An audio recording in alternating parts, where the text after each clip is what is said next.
Good afternoon. Good afternoon.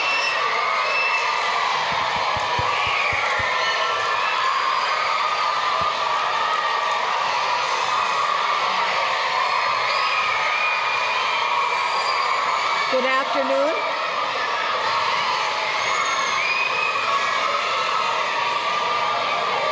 Good afternoon. I'm Bonnie Shields of the South Dakota Humanities Council Board of Directors. I'm glad to be here today. Thank you all for attending the discussion with Kara LaReau.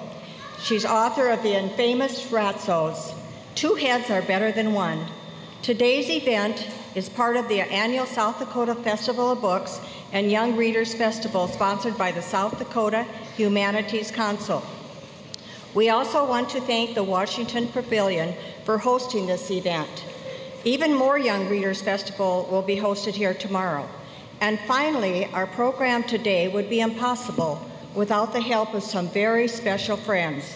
The Young Readers One Book and Young Readers Festival received generous financial support from the United Way of the Black Hills, the First Bank and Trust, the John T. Vakurovich Foundation, and Northern Hills Federal Credit Union. If we have representatives from any of those organizations with us today, we ask that you please stand and be recognized.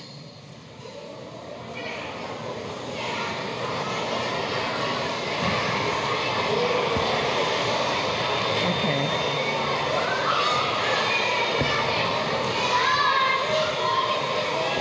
Today, we will meet Kara LaReau, the creator of Louie and Ralphie Ratso, as well as other characters like Stinky Stanko, whose real name we learn is Millicent. Kara is the author of many books, including Ugly Fish Otto, The Boy Who Loved Cars, and No Slurping, No Burping, A Tale of Table Manners. Her latest book series, written for middle school readers, is titled The Unintentional Adventures of the Bland Sisters. Kara is more than just a writer, though. She has also edited many popular award-winning books, helping other writers create their own best work. She's also been a teacher, educating college students about the arts of writing and editing. And finally, she is a mother and a cat owner. She and her family live all the way in Rhode Island, and we're glad she's here with us today. Please join me in welcoming the author of this year's Young Readers One Book, South Dakota, the Infamous Ratsos, Two Heads Are Better Than One, Kara LaReau.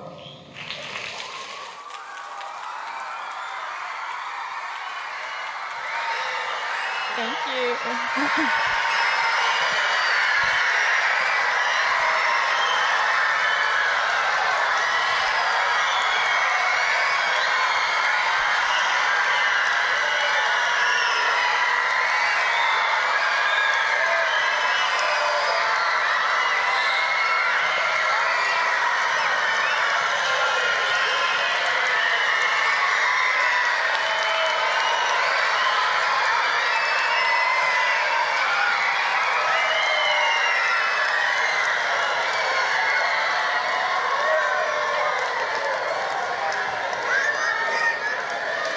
Good afternoon, Sioux Falls. Oh, I don't know. You guys don't seem ready. I'm gonna try again. I'm gonna count to 3. 1, 2, 3.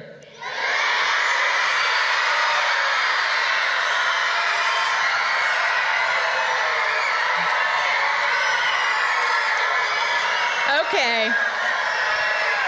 I think you guys are ready. So, listen, I don't know about you guys, but when I was growing up, and even now, people have told me that my name is hard to spell and hard to pronounce. So, I brought this handy guide with me, and as you can see, my name is pronounced Kara LaReau. If I count to 3, I'd like you to say it back to me. 1, 2, 3. Oh, Oh, yes, that is music to my ears. Nicely done. So my name is Kara LaReau. I write all kinds of books for all kinds of kids. But I'm here to talk to you mainly about this series of books, the Infamous Ratsos. Thank you. Thank you.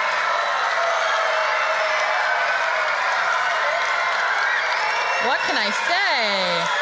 Okay, listen.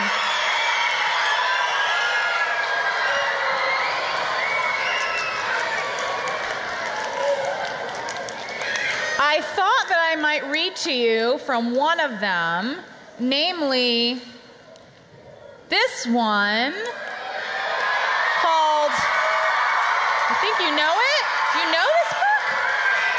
I think you know it. Wait a minute. It's called The Infamous Ratsos Are Not Afraid. I'm going to read to you from it. Then I'm going to talk to you a little bit about how I came to be a writer. And then I might take some questions. So I want you to be thinking, if you have a question for me, I want you to start thinking of it now so that you're ready, because I'm going to take just a few later. But I also want to say, before I start reading, I learned a trick from a teacher friend of mine. And the trick is, when I raise my hand like this, that means it's time to be quiet and listen. So when I do that, that's just meaning we're getting a little bit rowdy. I don't mind rowdy, but if I'm trying to talk, I'm going to raise my hand.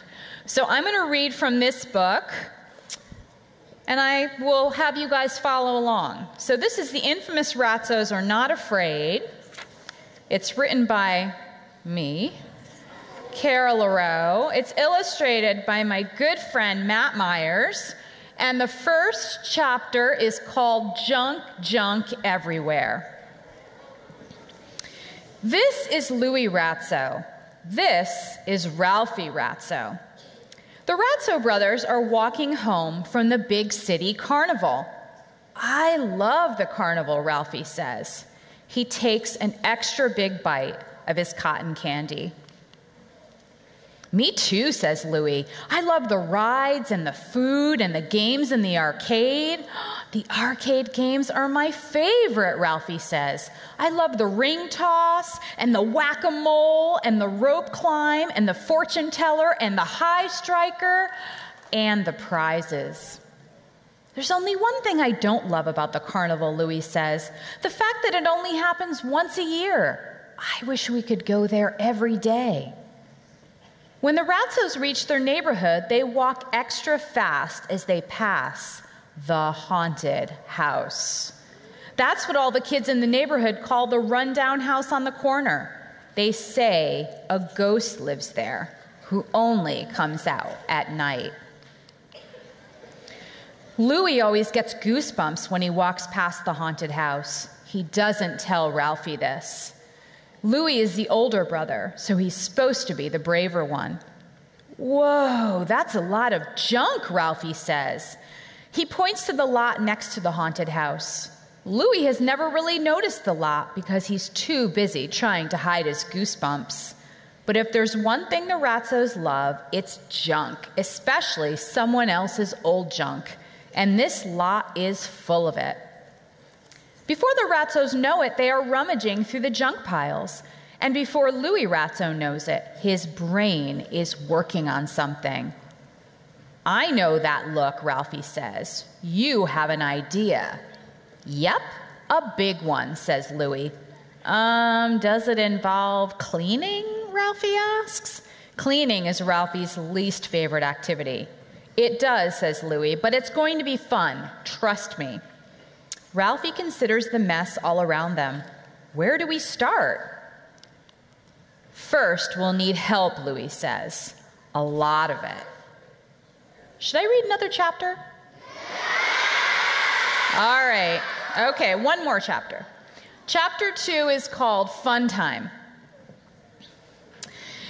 When we're done cleaning, I think we should build a clubhouse, suggests Tiny Crawly. I think we should plant a garden, says Fluffy Rubitsky, with lettuce and carrots and cucumbers. We should bring a bunch of tents and sleeping bags here and camp out. We can make s'mores, says Chad Badgerton. All of those are good ideas, says Louis Ratso, but I have a great idea. We're going to turn this into the Big City Fun Time Arcade. What's an arcade? Fluffy asks. It's where you play video games, Tiny explains. Are we going to play video games here? Not video games, Louis explains. This arcade will have carnival games. Like the arcade at the Big City Carnival, Ralphie asks. Yep, but the Big City Carnival only comes around once a year, Louis reminds them. The Big City Funtime Arcade will be around all year long. How are we going to turn this into an arcade? Chad asks. I have it all planned out, Louis says. We'll make the games using some of this junk, and we'll clear out the rest. We'll have an entrance where we'll sell tickets. And we have to have prizes, lots of prizes, Ralphie says.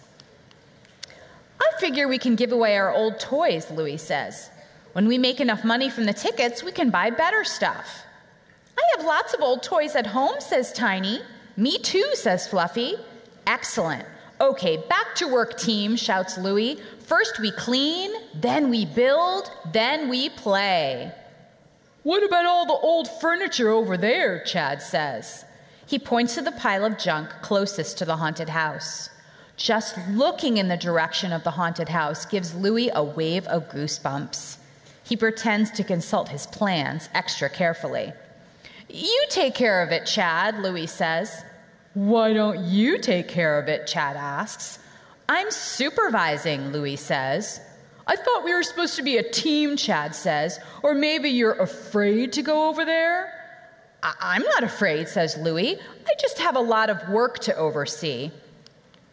Chad's stomach growls. We'd better be done soon. It's almost dinner time, he says. The Ratsos used to think Chad was mean until they realized he gets cranky when he's hungry, which is almost all the time. Never fear, says Ralphie. I brought emergency snacks for Chad. As Chad eats and cleans, Louis glances up at the house. He swears he sees something white move behind one of the boarded-up windows. Louis shivers. Did he just see a ghost? And that's it for now, you guys. Did you like that? Okay. Oh, okay. Listen, we need some time so I can talk to you a little bit. So what I'm going to do now is I'm going to talk to you about how I became a writer.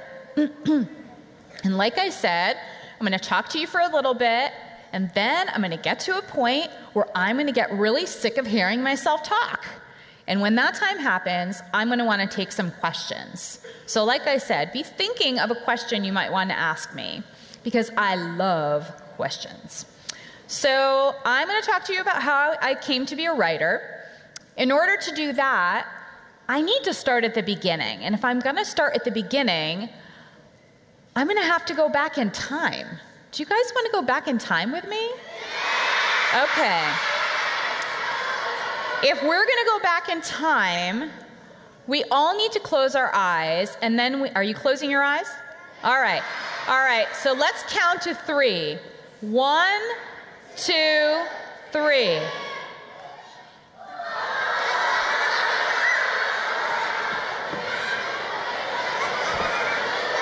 Wait a minute. I know that baby. That's me. That's me when I was a baby. Oh my goodness. So I was born in Connecticut on the East Coast. I actually still live on the East Coast. I live in Rhode Island. I live in the capital of Rhode Island called Providence. That's where I live and where I write my stories. And I was born in August. Anyone else here born in August? How about August 21st? That's my birthday. Do I have a birthday twin in here? I see one. Oh my goodness. I see many birthday twins. Well, I have to tell you, a lot of people think that it's tough to have a birthday in December because you have to share your birthday with the holidays. But having your birthday at the end of August, at least for me when I was a kid, all I'd get as gifts were school supplies. And I didn't really like school supplies back then. They were okay, but now I really love school supplies. I wish I got more for my birthday. Anyway, I was lucky in a lot of other ways when I was growing up. For instance, my parents, these are my parents with me. They were really supportive and they were encouraging. And right after this picture was taken, or shortly after this, they introduced me to my sister. I have a younger sister, and here are a couple of pictures of us. These are pictures of us on some crazy family vacations. So this one, we're snuggled up to this stuffed bear, and our parents took us to this place called a dude ranch, where we had to pretend to be cowboys and ride horses. That was interesting. And then this one was taken on our first trip to Disney World, and I think it was maybe my dad's first experience holding a camera, because he kind of got his fingers in front of the lens there. So I was also lucky that a lot of other family lived near us when I was growing up, including my grandparents. And so these are my grandparents. This is me with them. This is me and my grandma, and we're on the beach. My grandparents had a beach cottage in Connecticut, so we got to go to the beach all the time. So that was super fun growing up. And then this is a picture of me with my grandfather, and I'm going to talk about him in a little bit. I'll talk more about him, so don't forget about my grandfather. And then this is me when I was about 3 years old. And I learned to read pretty early. I learned to read when I was 3. And I have to say, though, even before I learned how to read, I loved stories. I've always loved hearing stories and telling stories. And then when I was maybe in 2nd or 3rd grade, so probably the same age you guys are right about now, an author came to my school and talked to us, kind of like how I'm talking to you today. And that author's name was Hardy Grammatke. And he not only wrote picture books, but he also illustrated them.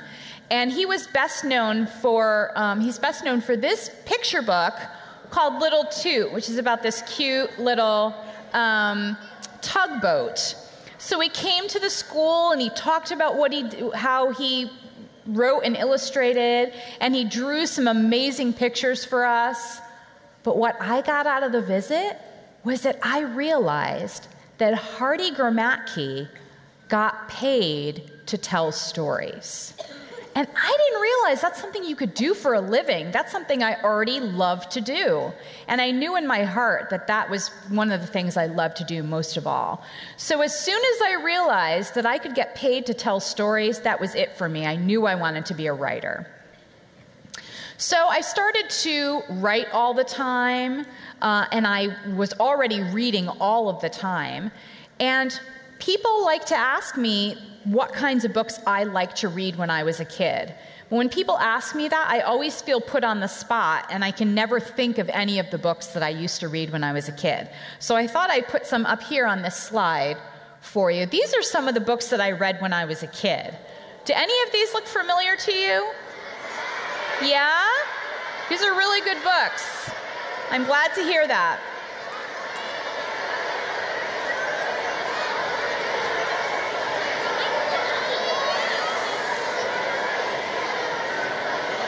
So you can see that I liked books that were funny, and I liked books that were about funny and smart and snarky kids, because that's kind of what I considered myself to be.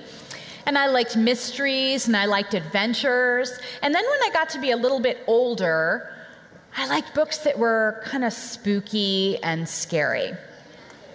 So, I told you that I read a lot. I'm going to tell you some other things that I did when I was trying to become a writer, and that I still do to this day. So I told you I read a lot. I also try to be observant. You guys know what being observant means, right? Using your eyes and your ears and trying to notice things in the world, trying to be present in the world, because for me, that's where ideas come from. I go out in the world and I try to notice things that are funny or interesting, or ideally funny and interesting. And then I go home and I write them in my notebook. I have a notebook that I keep that's full of those ideas. So when it's time for me to sit down and write, I never have trouble coming up with an idea because I can just look in my notebook. And so that's what I do. I use my imagination. I look at those things that I've noticed in the world, those details, and I use my imagination to turn them into ideas. And then, of course, writing, and more writing. I write all the time. And not everything I write is becomes a book. Some of the stuff I write is not good at all. In fact, some of the stuff I write actually kind of stinks. But I have some tools that help me to make my writing better. So here are some of my tools. So one thing that I do when I'm having trouble with my writing is that sometimes I set it aside and I go for a walk or I go get a cup of coffee. Sometimes even I take a shower and I get ideas while I'm taking a shower. I don't know why, but it works. Sometimes I set my work aside and I go to work on something else. I work on a different story.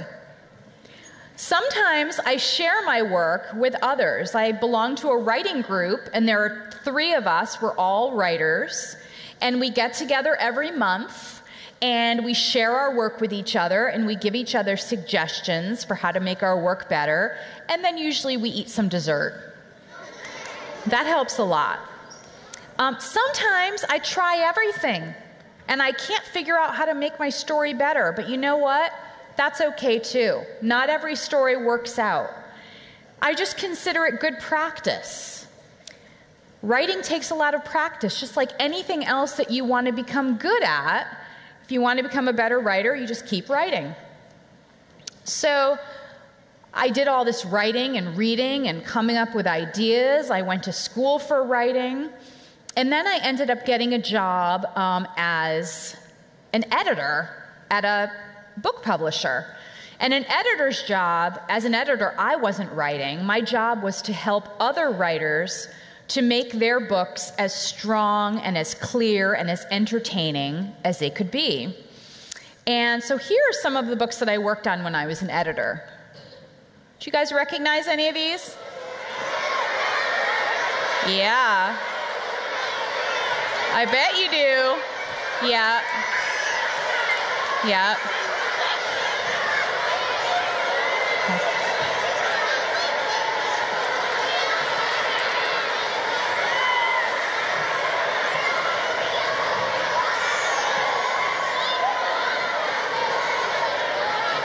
I know you're excited, but listen. I want you to imagine, if you're that excited, imagine how excited I was to work with these authors every day. It was very exciting and it was very inspiring. And it made me start to think, maybe I could write a story for kids too. Maybe I could try. But then I got really scared because I thought, people really only know me as an editor. They don't know me as a writer. Maybe they won't like the stories that I'm going to write. Maybe they don't want to see me as a writer. But then I realized that the most important thing for a writer or any kind of creative person is taking risks. And when I say taking risks, of course, I don't mean putting yourself in danger. I mean making yourself vulnerable and taking your stories to unexpected places. So that's what I decided to do. I was going to take a risk. So I started writing these picture books. They just kept coming to me, these ideas, and I was writing them down. And I sent them out to a bunch of publishers, and it turned out that they liked them, and they ended up wanting to turn them into books. So here are some of the books that I published. These are some of the first books that I published. You guys know any of these? I'll tell you about them. I'm going to tell you about them. So this one up here is called Ugly Fish. It's one of my favorites. It's about this guy. His name is Ugly Fish because, as you can see, he is ugly. But he's also ugly on the inside. He doesn't want to share his fish tank with the other fish. And then there's this one, Otto, the boy who loved cars. And do any of you out here love cars? How about, do any of you out here love something so much that that's all you want to do, whether it's a TV show or a video game, or maybe you like horses or something, right? I bet. So this story, Otto, was inspired by my husband, because my husband is obsessed with cars. He talks about cars all the time. And so I wrote this story about this boy, Otto, and he loves cars so much that one morning he wakes up and he's turned into a car. And he has to live as a car, and he realizes it's not maybe as fun as it is to be a boy. And so then there's this one, Rabbit and Squirrel, which is about a rabbit and a squirrel, and they live in a garden together, but they don't seem to be able to share. And then this one down here, Mr. Prickles, is about this guy. Mr. Prickles is a porcupine, and he's very lonely because no one seems to want to get close to him for obvious reasons. And then this one in the middle, No Slurping, No Burping, A Tale of Table Manners. Do you guys have good table manners? Oh, wait a minute. I'm hearing some mixed response. You guys might like this book, and this was really fun for me to write. This one came about in an interesting way. So this book was published by Disney, and they came to me and they told me that they were going to start to do this series of books that were all illustrated by their animators, the people who animate their movies, who are all these incredible artists, but a lot of them aren't writers. And so in this case, this animator's name was Lorelei Beauvais, and she wanted to do a book about table manners, and they asked me if I would write it, if I would look at her illustrations and then write a story.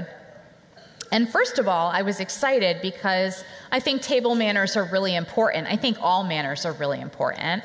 But also, it was a really cool challenge for me to write a story that went along with these illustrations, because usually I write the story first, and then the publisher finds an artist who can draw the pictures according to my words. In this case, I was writing words according to these illustrations, so that was a really cool challenge for me. But I didn't want to write a story about table manners. There's so many stories like this where the grown-ups have really good table manners and the kids have really bad table manners, and the kids have to learn a lesson from the grown-ups. I thought that would be super boring, and I didn't want to do a story like that. So in my story, the dad has really bad table manners, and the kids have really good table manners, and the kids have to teach the dad. So that was really, really fun to write. So I was writing all these picture books, and they seemed to be doing pretty well. And then one day, I got a phone call from my agent, and I have an agent, and what he does, he sells my books, he sells my stories to the publishers, who then turn them into books. So he called me one day, and he said, you know, you've been doing a lot of these picture books, they've been doing pretty well, but I think you should try writing a story for older readers. Something that maybe has chapters in it. Well, when he said that to me, I got scared all over again. I thought, I can't do that. Or if I did, I mean, who would want to read that? People really want to read my picture books. That's what I'm good at. I don't know if I'd be good at writing something for older readers. But then I realized again, I needed to take a risk. I needed to challenge myself again. And so I thought, well, I will try to write it. I'll try to write this chapter book, but only if I could come up with a really good idea. I've got to come up with a good idea. So I was trying to figure out what that was going to be, and at the same time, My grandfather, that you saw the picture of before, my grandfather died. And it was really sad because I loved him very, very much. And so I was thinking about him a lot. And I was thinking in particular about some of the stories that I used to hear about him when he was a boy. So this is my grandfather. His name was Ralph, and this is him. He's the one with the shirt with the little bow, this old-fashioned shirt. This is his brother, and they grew up a long time ago during a time in history called the Great Depression that was really hard on everybody. And they were raised by their mom. Their mom raised them and their 2 younger sisters by herself. And so my grandfather and his brother ended up on their own a lot. And they ended up earning a reputation in their neighborhood for being troublemakers. Now, I would hear this story, and of course, I would lean in and I'd say, well, what kind of trouble did they get into? Because I wanted to know, but nobody seemed to want to tell me. So I started imagining the kinds of adventures they would have, the kinds of shenanigans they would get up to. And so I was thinking about this a lot because I was thinking about him a lot. And at the same time, I was thinking about this idea that I needed to have for this chapter book. And those things came together. This is sometimes how I get my ideas. They came together. And it turned into the Infamous Ratsos. Because you see, the Infamous Ratsos is about 2 brothers. Their names are Louie and Ralphie, just like my grandfather and his brother. And these stories are all about the adventures that these 2 get up to. So this was the first story that I wrote. And about 6 months after I wrote the story was published, I got this really special phone call. And the phone call let me know that this book received an award called a Theodore Seuss Geisel Honor. That's the little sticker that's on the book. And you guys might know Theodore Seuss Geisel by his more famous name, which is Dr. Seuss. You know Dr. Seuss? Sure, of course. Yes. So this award is given out every year for the best chapter books in the country. So to find out that I was going to receive this Theodore Seuss Geisel honor was an honor for me on just about every level. And since then, I've been writing more of these Infamous Ratsos stories. There are eventually going to be 6 of these stories.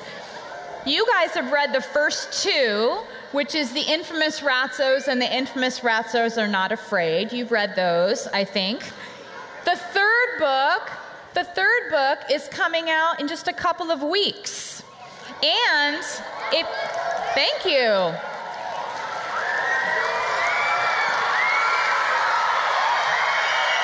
Well, all right, okay.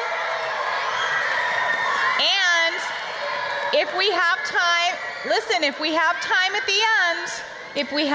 the end, I'm going to give you a sneak peek of that book. The fourth book, I've already written the 4th book. I wrote it this summer. I can't tell you much about it because I like to keep my stories a secret, but I can tell you it has something to do with camping. So if you like camping, even if you don't like camping, you might like this story because it's funny. The 5th book, I have a really funny story for you. The 5th book, I'm supposed to deliver very soon.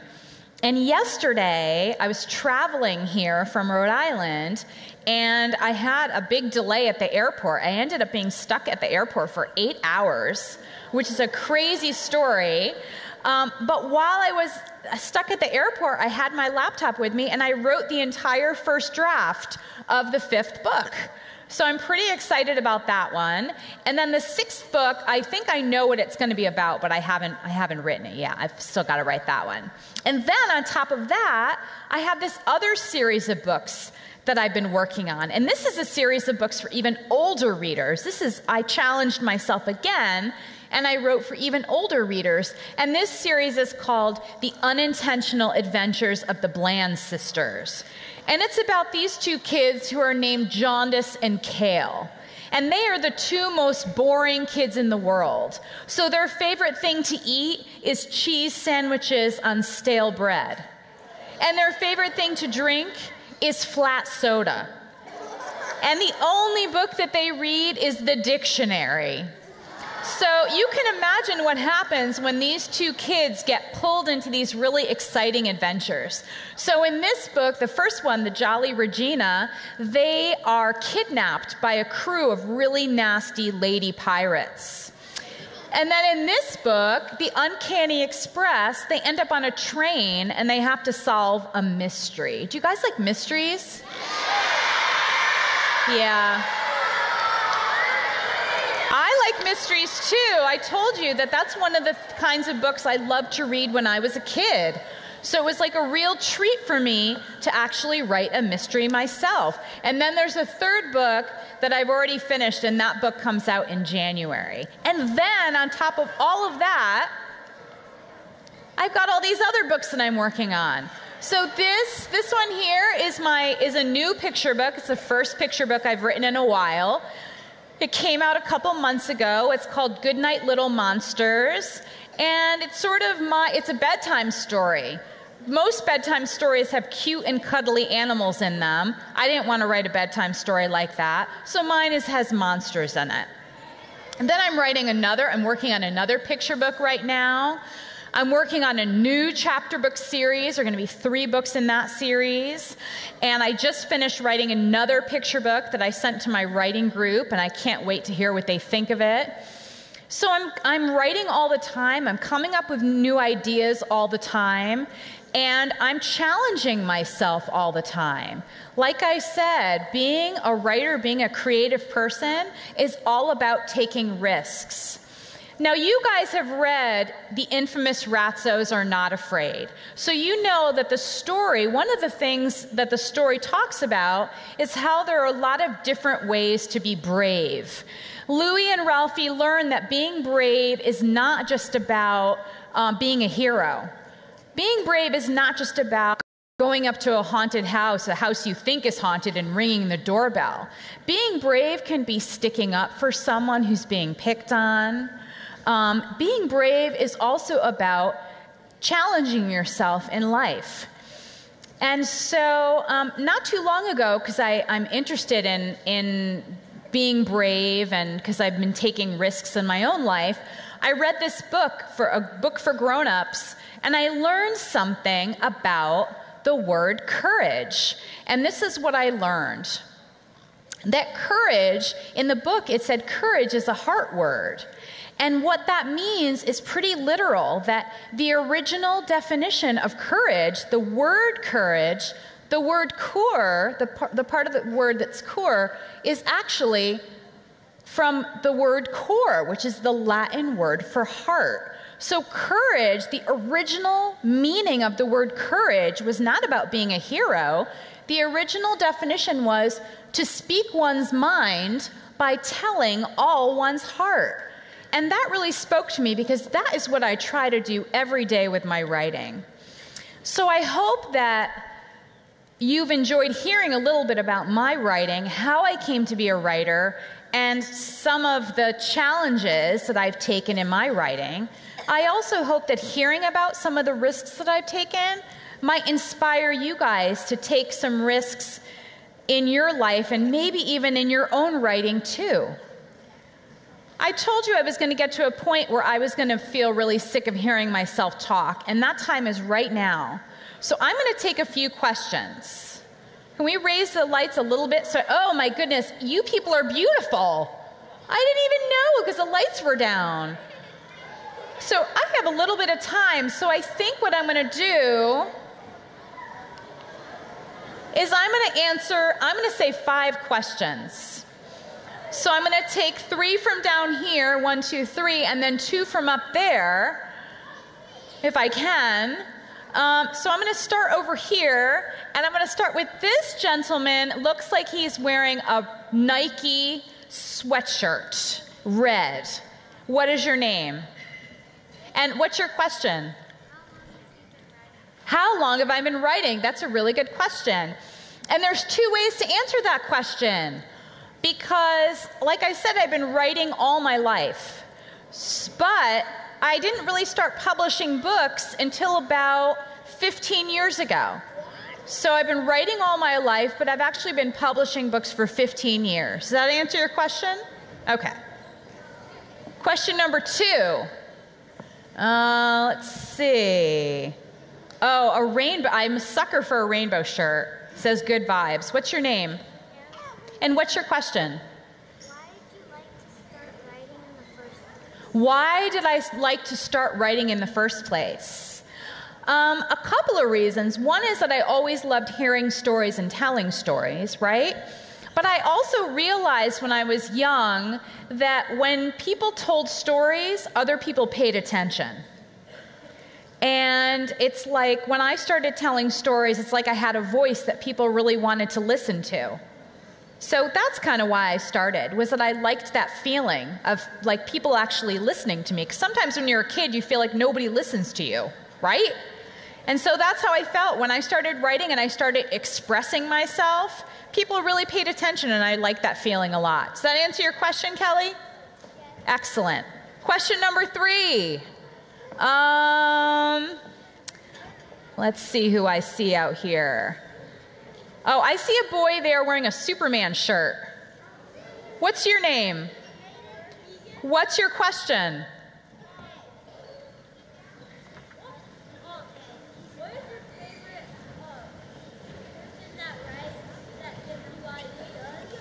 What's my favorite person that what? Oh, my favorite person that gives me ideas? That's super easy. It changes all the time, my favorite person who gives me ideas. Right now, it's my son. My son is 5 years old, and he's super fun to be around. He's really cool and fun, and he gives me lots of ideas. In fact, this new picture book that I'm working on is about him. He inspired me. Does that answer your question? Okay, so we're going to go up here. I don't know how I'm going to do this, but I'm going to get a couple of questions. I see a boy in the front row wearing a bright orange t-shirt. Yes, you. I'm going to get your question.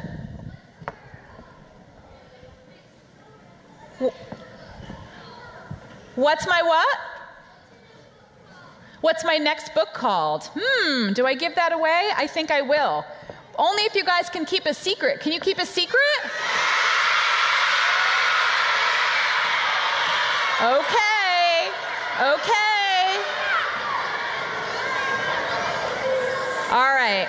I'm going to tell you the title of the first book in my next new chapter book series.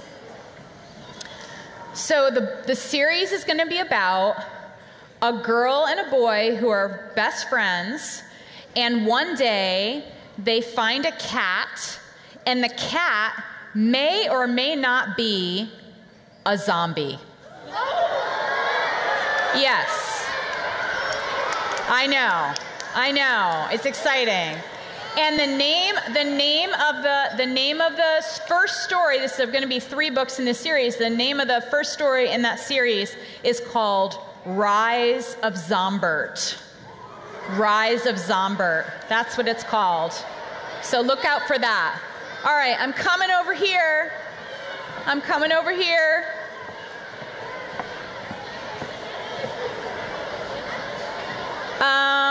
Okay. I see a young lady with blonde hair, and she's got on a light blue long-sleeved shirt. That's right, it's you. What's your name?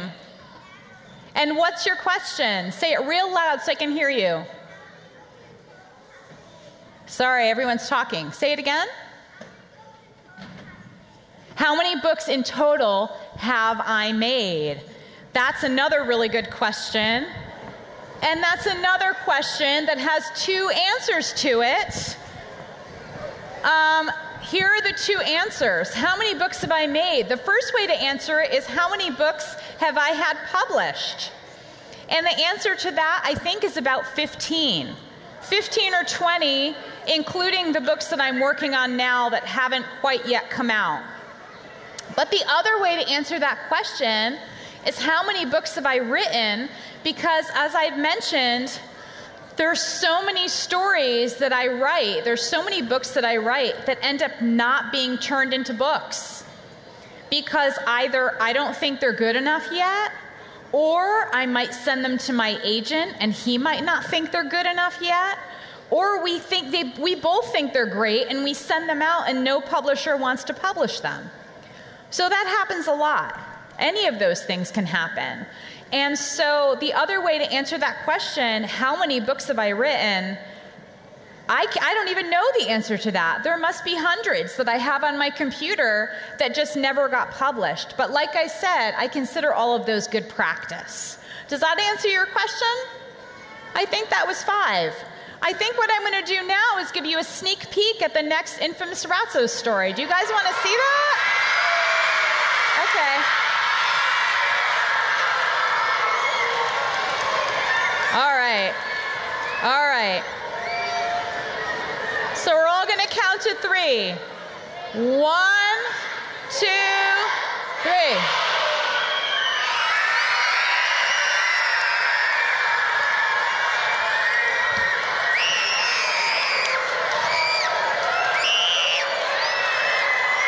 Okay.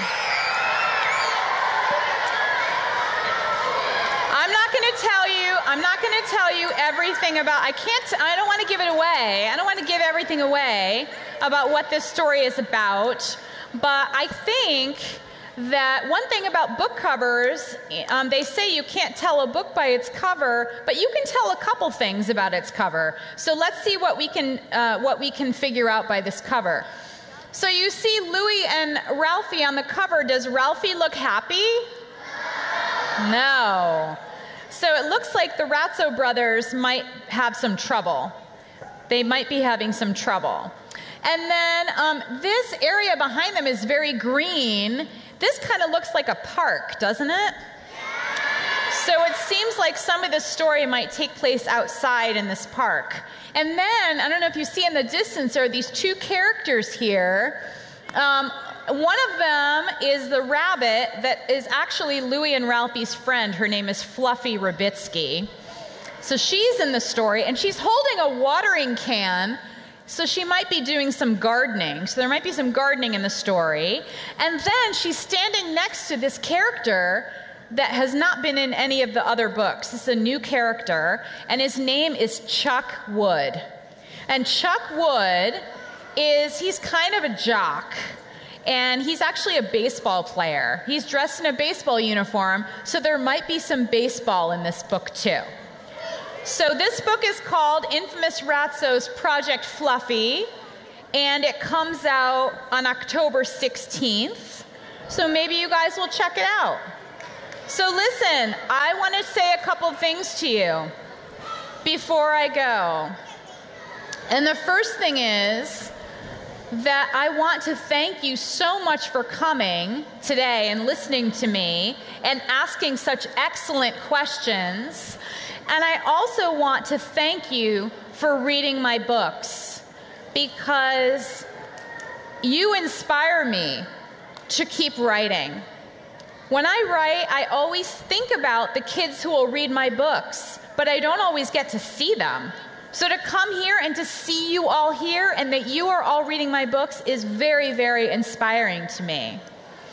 The other 2 things I want to say 2 other things. One is keep reading. It's so important.